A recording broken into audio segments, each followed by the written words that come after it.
Welcome to Weekly Digest, where we highlight the work of ministers of government as they push the administration's development agenda. Picking up from where we left off last week, Minister of Foreign Affairs and International Cooperation, the Honourable Hugh Todd, has met members of the Fruta Conquerors Football Club ahead of the team's participation in the upcoming CONCACAF Caribbean Club Shield Championship. The tournament will be played in Curacao in April. Minister Todd met players and club officials at the Tugville Sports Ground on Sunday, where he congratulated the players on their selection for the tournament.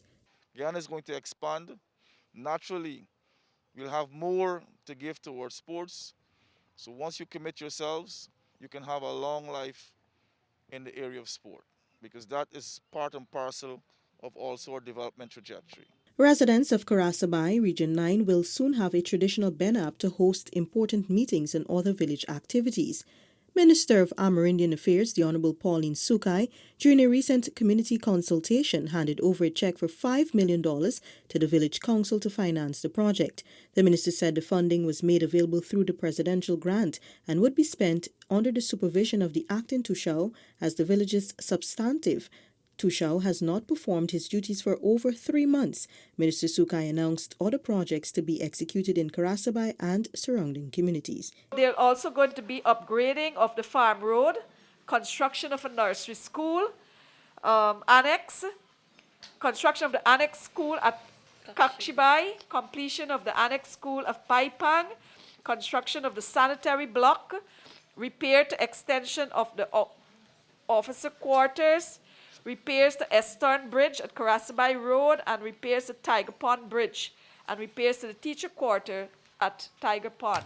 Minister of Health, the Honourable Dr. Frank Anthony, says government is working tirelessly to remedy the drug shortages across the country. During a virtual press conference on Monday, the health minister noted that the problem was inherited from the coalition government.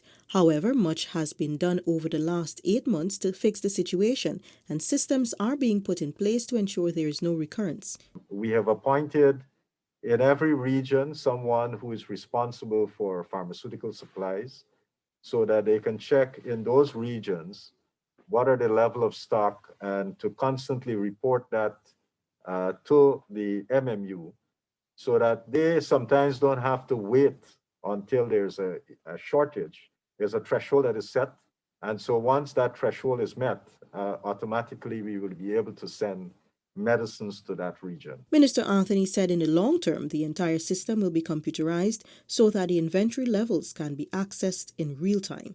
Minister of Home Affairs, the Honourable Robeson Ben, says Guyana must ramp up its efforts to eliminate trafficking in persons, TIP, even as the country tackles the COVID-19 pandemic.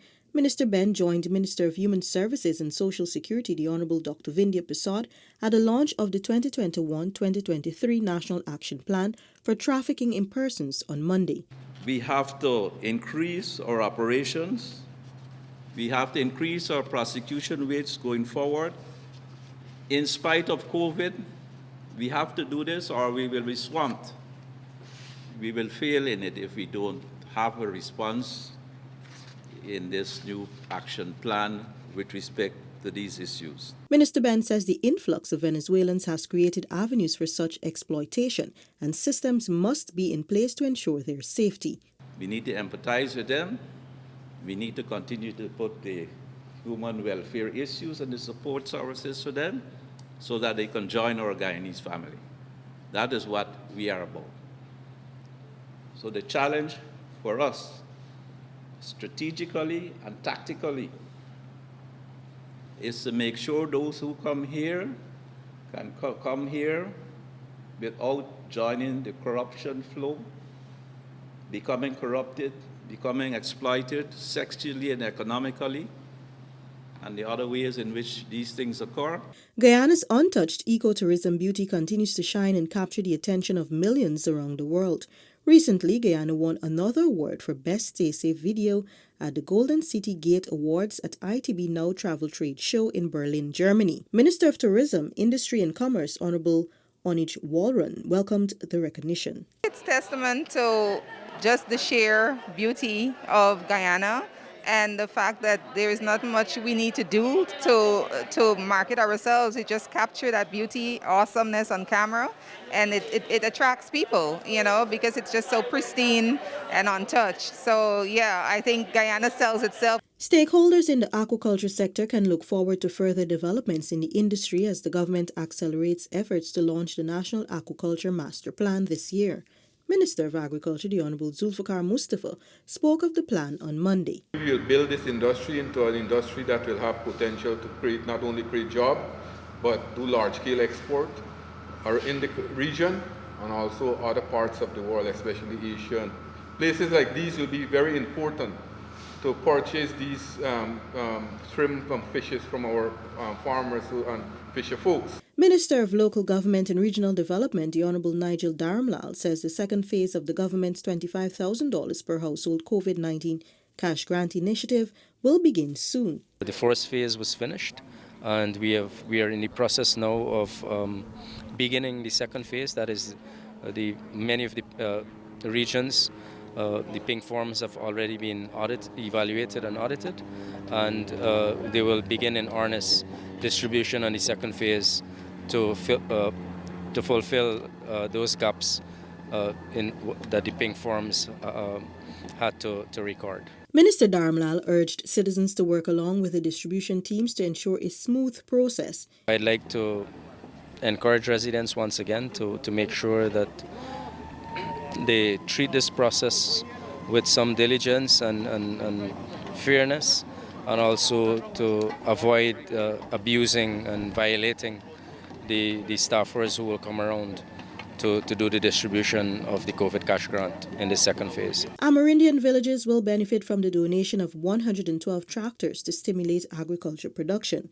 Minister of Amerindian Affairs, the Honourable Pauline Sukai, made this announcement at a recent consultation with residents and village leaders of Karasabai Region 9. This is to boost agriculture, to ensure that food security across the hinterland is sustained and secured so our people will not go hungry in times of disaster, and that agriculture will be taken to a different level. The tractors will be retrofitted to meet the needs of the villages. Meanwhile, a number of community support officers in Regions 1, 7, 8 and 9 are to be trained in computer literacy. Moving on to Tuesday, Region 9 has completed the vaccination of all of its healthcare workers against COVID, bringing closer to the end the first round of vaccination of frontline healthcare workers and persons 60 years and older in that region. Minister of Health, the Honourable Dr. Frank Anthony, made a disclosure during Tuesday's COVID-19 update. The region that has so far immunized all of their healthcare workers is Region 9. Others would have not completed 100%, but certainly would have done a large percentage, and that's Region 2 and Region 6. I think in both 2 and 6, they have about 70-something% of their healthcare workers have been immunized. Others are a little bit lagging, so we have to pick up in those other areas. Minister of Local Government and Regional Development, the Honourable Nigel Dharamlal, has called on citizens in Region 7 to get vaccinated against COVID-19. The minister was responding to reports that residents in Agatash were concerned about taking the vaccine. Minister Dharamlal says while he understands the concerns, he remains hopeful that government will receive full cooperation from all citizens to help stop the spread of the disease. I would like to urge residents of Agatash to see this for what it is and not be pessimistic about it, but rather go get vaccinated so that we're able to contain the virus and possibly eradicate it in the near future. Works on the Sheriff Mandela Road expansion project will be conducted beyond the 10:30 p.m. curfew from next week. Minister of Public Works, the Honourable Bishop Juan Edgell, says this is in keeping with government's plan to ensure the completion of the project in the shortest possible time. The minister on Wednesday inspected the work site to assess the level of progress. So 10:30 at night, when there's a curfew hour, they will be able to get the paving done at night till morning when it's 4 o'clock, when the curfew hours is lifted, so that we'll be able to give the road movement again, as one way of moving the work forward. The minister also checked on the status of works at Hunter Street. Also on Wednesday, Minister Edgell received a quantity of medical supplies from Twins Manufacturing Company as donations to be delivered to the Upper Demerara Berbice region, Region 10. The donation is part of the company's 50th anniversary celebrations. On behalf of the government as well, to say congratulations to you, to stay through those difficult years, and still made it. Your establishment served this city well. The Ministry of Health has commissioned a chest clinic at the Port Morant Hospital on the Quarantine Coast. The clinic is the 20th tuberculosis testing site in the country, and its commissioning coincided with World TB Day, which is observed every year on March 24. Advisor to the Minister of Health, Dr. Barry Ramsaran, charged the members of the National Tuberculosis Program to ensure the country's progress increases. We make gains and we slip back. As soon as something happens and we are on the way to recovery, we slip back.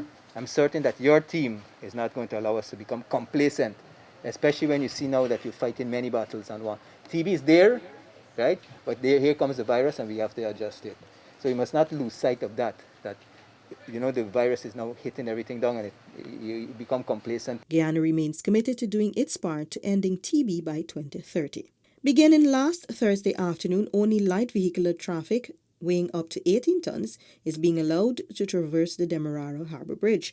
This was announced by Minister of Public Works, the Honourable Bishop Juan Edgell, during an inspection of damage caused to span 9 of the bridge. We have satisfied ourselves that if we release one truck at a time on the bridge, as against several trucks both going and coming at the same time, we will be able to alleviate some of the problems that we currently face. This new system will put on hold special crossings that facilitated traffic up to 22 tons.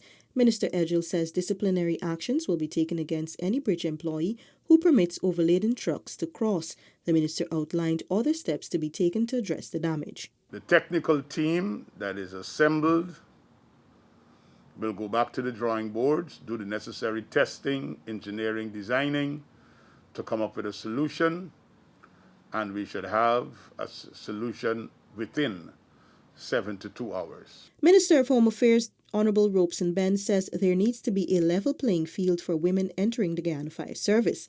Minister Ben was delivering the feature address at the opening of the 2-day Guyana Fire Service Senior Officers Conference on Thursday. That they should be discriminated against, that they should not be preyed upon, that there shouldn't be accusations of rape.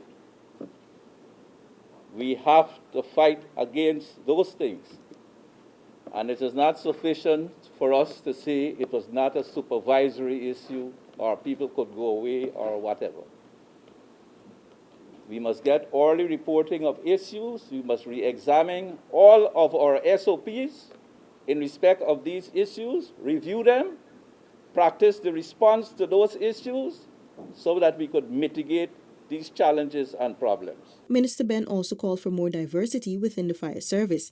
Additionally, 4 tenders valued some $203 million were handed over to boost the capacity of the fire service. Government will be upgrading the Aishalton District Hospital to a central healthcare hub for the Deep South Rupununi, Upper Takatu, Upper Essequibo region.